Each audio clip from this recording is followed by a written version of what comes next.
Sarap!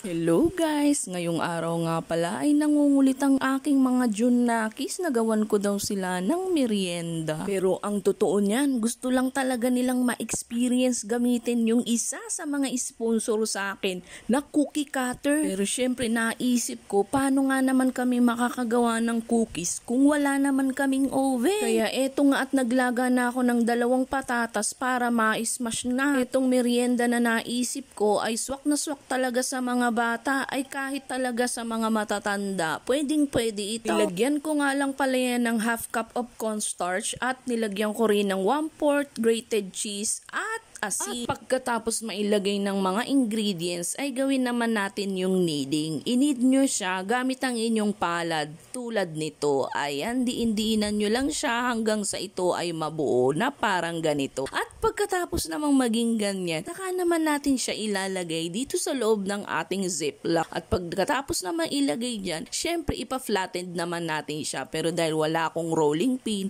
ganyan ang ginawa ko.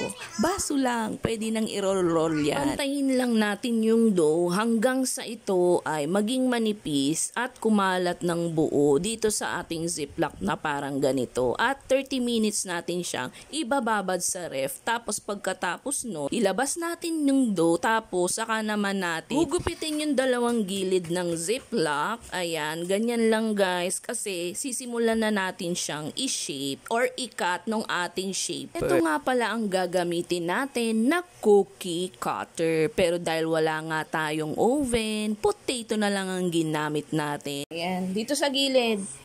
Dito ako. Ayan. Ito sa'yo, Joanny. Ako. Maato din. Wow. Alisin mo na, angat mo dahan-dahan.